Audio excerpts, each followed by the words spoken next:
시청자 여러분 안녕하십니까? K스탁 라이브 진행의 온인주입니다. 오늘은 신뢰 이야기를 할까 합니다. 인간관계에서 신뢰는 참으로 중요하게 작용하죠.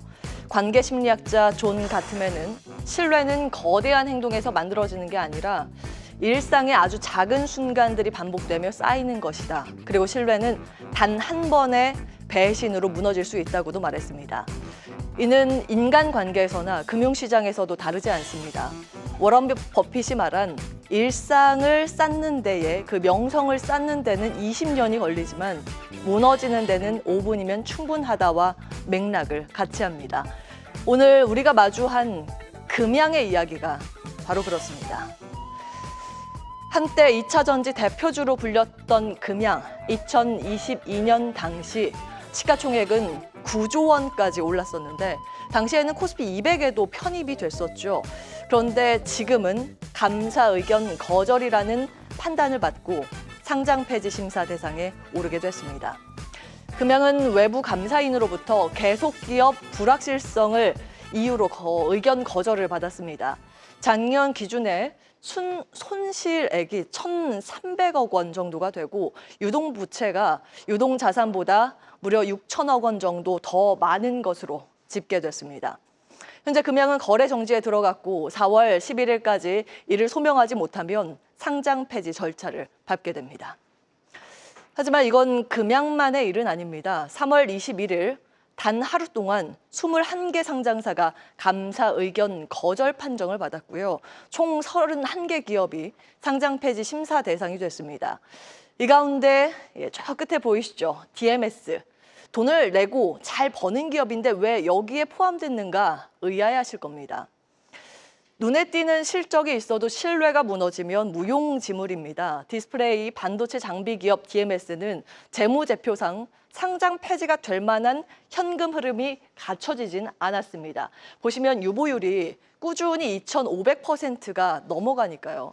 하지만 창업주 일가와의 의심스러운 내부 거래로 인해서 감사인으로부터 정상 거래로 보기 어렵다는 판단을 받았고 결국 의견 거절을 피하지 못했습니다. 이제 시간이 더 없습니다. 지금 현재까지는 1년 차에도 2년 차에도 그래도 개선 기간이 부여받고 있는 상황인데 올 하반기부터는 2년 연속 감사 의견 비적정을 받게 되면 즉시 거래소에서 퇴출당하게 됩니다. 금융당국이 좀비 기업 퇴출을 가속화하기 위해서 제도 개선안을 시행하기로 결정했던 건데요. 앞으로 투자하실 때 이런 점들을 참고하셔서 신중하게 종목을 선택하셔야겠습니다. 물론 금양이 향후 반전의 서사를 쓸 가능성도 남아 있습니다.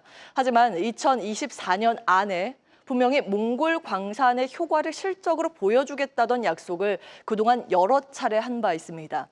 안타깝게도 지금까지의 숫자들은 그 약속이 현실로 이어지지 못했다는 걸 증명하고 있습니다. 기업은 투자자의 신뢰로 성장합니다. 그렇다면 그 결실은 투자자에게 반드시 돌아가야 합니다. 신뢰는 그 거창한 구호에서 시작되지 않습니다. 작은 약속을 지키고 반복적으로 보여주는 실행에서 시작됩니다. 그리고 그 신뢰가 무너졌을 때 시장은 참지 않습니다. 이것이 기업이 짊어진 신뢰의 무게입니다. 저희는 기업의 성장을 응원합니다. 그리고 그 성장을 믿고 기다려준 투자자에게 진심 어린 보답이 돌아가는 시장, 그런 선순환이 더 자주, 더 많이 관찰되기를 바랍니다. 자, 이번 주는 시장을 뒤흔들 대형 변수가 산적해 있습니다. 윤석열 대통령의 정식 공판기일이 다음 달 14일로 예정이 돼 있고 당장 다음 주에는 상호관세가 시작되고 국내 증시의 공매도도 재개됩니다.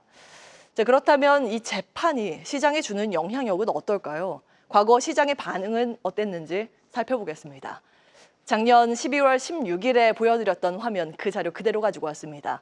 과거에 두 차례 탄핵 시기가 있었는데요. 보시면 빨간 라인이 2004년 그래프, 초록 라인이 2016년, 그래프입니다. 당시에 2004년에는 헌재에서 기각 판정을, 2016년에는 헌재에서 인용을 했었죠. 결과가 나오고 나서 주가는 엇갈렸습니다. 빨간 라인 2014년 같은 경우에는 주가가 계속 내리막길을 걸었고 2016년에는 코스피가 오히려 상승세를 시현했습니다. 환율은 보시는 것처럼 큰 변동은 없었습니다. 그 당시에 시장 상황이 어땠길래 그랬는지 살펴봐야겠죠. 2004년은 중국이 그동안 고성장세를 이어가다가 긴축으로 전환하면서 이 긴축 전환 등의 여파로 인해서 경제 성장의 상당폭이 조정됐습니다. 반면 2016년에는 글로벌 반도체 경기 호조가 있었고 우리나라 재판 결과 이후에도 그 호조가 이어지는 모습을 보였습니다. 즉 과거 두 차례 탄핵 국면은 금융, 외환 시장의 변동성을 단기적으로 확대시켰지만 전체 경제 시장에 미친 영향은 제한적이었던 것을 확인해 보실 수 있습니다. 자, 이번에도 더 중요한 건 결국 시장 전체적인 매크로 변수와 함께 경제 상황이 중요하다는 걸 의미하겠죠. 자, 관세 보겠습니다. 월스트리트 저널의 보도에 따르면 4월 2일에 자동차 등의 품목별 관세 부과는 살짝 뒤로 밀어두는 방향으로 가닥이 잡혔다는 보도가 나오고 있습니다. 이 영향에 지금 자동차 그리고 제약바이오는 상승하는 걸 보면 여전히 우리 시장은 관세 영향권에 있음을 확인하실 수 있습니다. 자, 그렇다면 외국인은 상호 관세를 앞두고 과연 우리 시장에 계속 들어와 줄까요?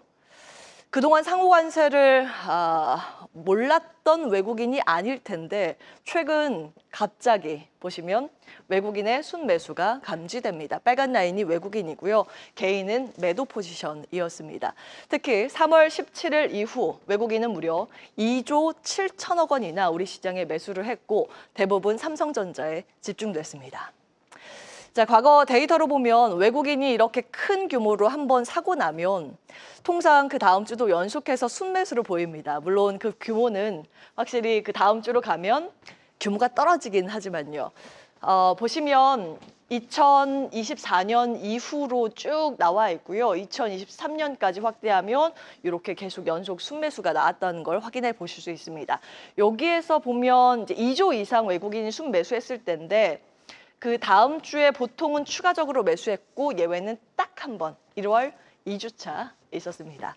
자, 이때는 딥시크 파장이 있었을 때죠. 예기치 못한 변수가 시장을 흔들 때를 제외하고는 외국인들은 한 번 크게 순매수를 하면 보통 연속해서 그 다음 주도 순매수를 했다라는 걸 확인해 보실 수 있습니다. 이번 주는 어떨지 지켜보시죠.